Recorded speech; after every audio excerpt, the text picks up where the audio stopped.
چینی کی قیمت میں حالیہ رد و بدل سے 300 ارب روپے کمائے گئے۔ آڈیٹر جنرل کا پبلک اکاؤنٹس کمیٹی میں انکشاف، قوم سے 287 ارب روپے کا دھوکہ ہوا۔ نشاندہی کرنے والے پنجاب کے کین کمشنر کو کھڈے لائن لگا دیا گیا۔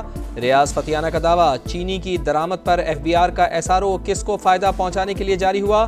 ثناء اللہ مسیح خیل کا سوال، کہا شوگر 1 روپے مہنگی کر کے 44 ارب روپے کمائے جاتے ہیں۔ کئی سال سے چوہے بلی کا کھیل جاری ہے، خدارا ہمیں معاف کر دیں۔ معین عامر پیرزادہ نے فساد کی جڑ شوگر ایڈوائزری بورڈ کو قرار دے دیا۔ پی اے سی کی وارننگ پر ایف بی آر متحرک، شوگر ملز کے ڈائریکٹرز کی فہرست پیش کر دی۔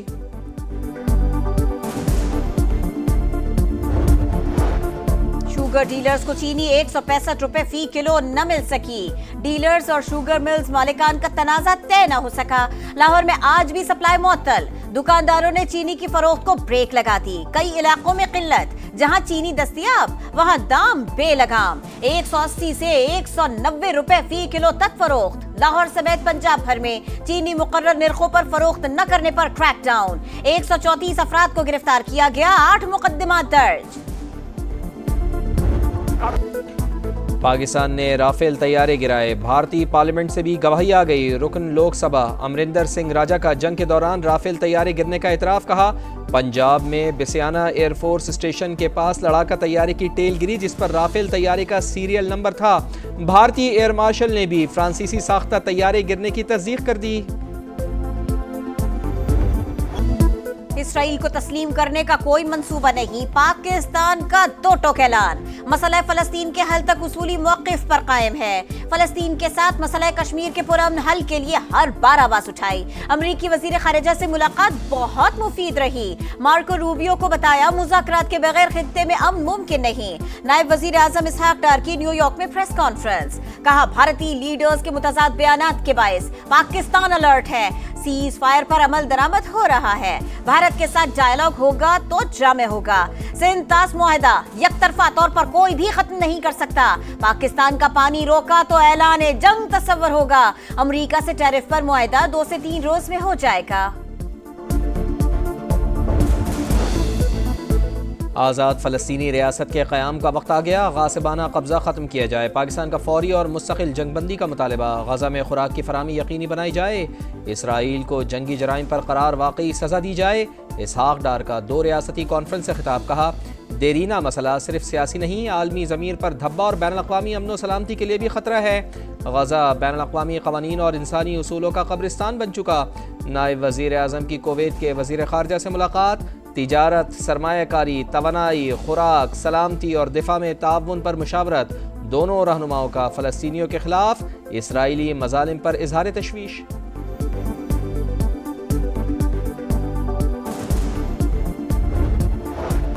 وزیر اعظم سے کرغزستان کے اعلیٰ سطح وفد کی ملاقات، شہباز شریف کا دونوں ملکوں کے درمیان تعاون میں پیش رفت پر اطمینان کا اظہار، کہا 2 طرفہ معاہدے تجارت، توانائی، تعاون، روابط اور عوامی تبادلوں کے فروغ میں اہم کردار ادا کریں گے۔ ایم او یوز کو ٹھوس نتائج میں تبدیل کرنے کے لیے مؤثر حکمت عملی پر زور۔ گورنر راج وہ یہ لگاتے ہیں تو لگا لیں، میں ان کو پھر چیلنج کر رہا ہوں، سب کو چیلنج کر رہا ہوں، سیاسی اور جمہوری طریقے سے تم نہ حکومت گرا سکتے ہو، نہ تمہاری یہ اوقات ہے۔ جس میں ہمت ہے سیاسی اور جمہوری طریقے سے حکومت گرا کر دکھائے، وزیر اعلیٰ خیبر پختونخوا علی امین گنڈا پور کا پھر چیلنج، کہا 5 اگست کو ملک بھر سے احتجاج کے لیے نکلیں گے، صوبے میں تاریخ کی سب سے بڑی ریلی نکالی جائے گی، ملک میں قانون کی کوئی عملداری نہیں، جھوٹے اور من گھڑت مقدمات سے گھبرانے والے نہیں، شراب اور اسلحہ برآمدگی کیس میں وارنٹ گرفتاری منسوخ، شو کاز نوٹس بھی واپس۔ بجلی صارفین کے لیے اچھی خبر، 3 ماہ کے لیے 1 روپے 75 پیسے فی یونٹ سستی ہونے کا امکان۔ نرخوں میں کمی کے لیے وفاقی حکومت نے نیپرا میں درخواست دائر کر دی۔ عوام کو 53 ارب 39 کروڑ روپے کا ریلیف ملے گا، اطلاق کے الیکٹرک سمیت ملک بھر کے صارفین کے لیے ہوگا۔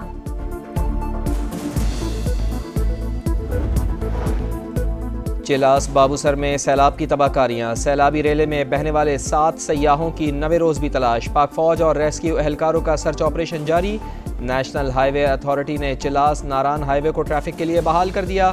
وفاقی وزیر مواصلات کی ہدایت پر چیئرمین NHA کا مظفرآباد کا دورہ، لینڈ سلائیڈنگ کے خطرے سے دوچار، مقامات پر مشینری تیار، ٹریفک کی روانی کو یقینی بنانے کا عزم۔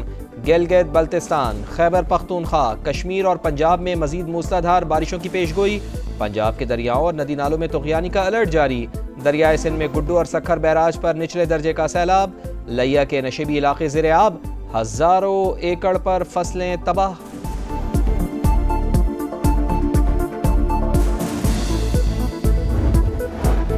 بانی پی ٹی آئی کی 9 مئی کے مقدمات میں ضمانت کی درخواستوں پر سماعت 12 اگست تک ملتوی۔ اگلے ہفتے کی تاریخ دینے اور نوٹس جاری کرنے کی استدعا مسترد۔ 12 اگست کو ضمانت کی اپیلوں پر سماعت کے لیے سپریم کورٹ کا نیا بینچ تشکیل۔ چیف جسٹس یحییٰ آفریدی 3 رکنی بینچ کی سربراہی کریں گے۔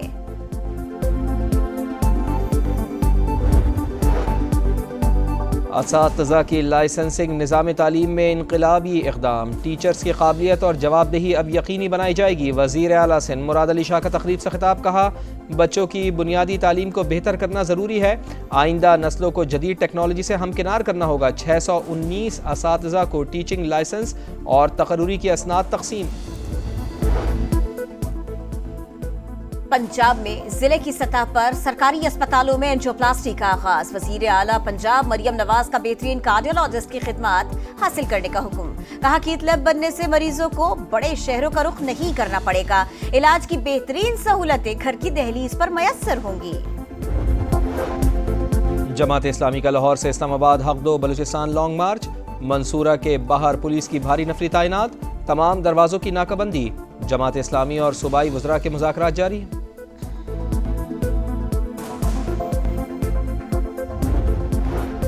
غزہ میں صہیونی دہشت گردی جاری، امدادی کیمپ پر اسرائیلی فورسز کی فائرنگ، 8 فلسطینی شہید، 15 زخمی۔ صبح سے اب تک مزید 51 فلسطینی شہید۔ غزہ میں قحط کی صورتحال سنگین ہو گئی، گلوبل ہنگر مانیٹر کی تصدیق۔ صدر ٹرمپ کا بھی غزہ میں قحط پر تشویش کا اظہار، مستقبل میں امدادی کیمپ قائم کرنے کا اعلان۔ چینی دارالحکومت بیجنگ میں پورے سال کی بارش ایک ہی دن میں برس گئی، 543 ملی میٹر بارش ریکارڈ۔ مختلف واقعات میں 30 افراد ہلاک، ندی نالوں میں طغیانی، سیلابی پانی گھروں میں داخل، امدادی کارروائیاں جاری، ہلاکتوں میں اضافے کا خدشہ۔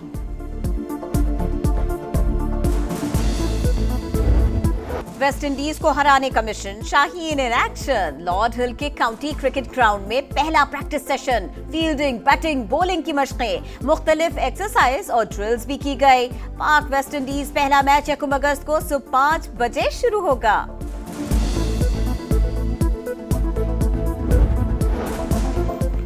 انڈر 19 ورلڈ والی بال چیمپئن شپ میں پاکستان کو پہلی شکست۔ آخری گروپ میچ میں ارجنٹینا نے پاکستان کو سخت مقابلے کے بعد 3-2 سے ہرا دیا۔ قومی ٹیم پہلے ہی ناک آؤٹ مرحلے کے لیے کوالیفائی کر چکی۔ گروپ مرحلے میں پاکستان نے 5 میں سے 4 میچز جیتے۔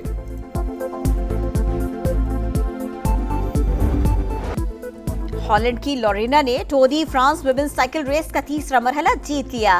مقررہ فاصلہ 3 گھنٹے 41 منٹ اور 47 سیکنڈز میں مکمل۔ ریس کے دوران موڑ کاٹتے ہوئے متعدد سائیکلسٹ گر پڑی۔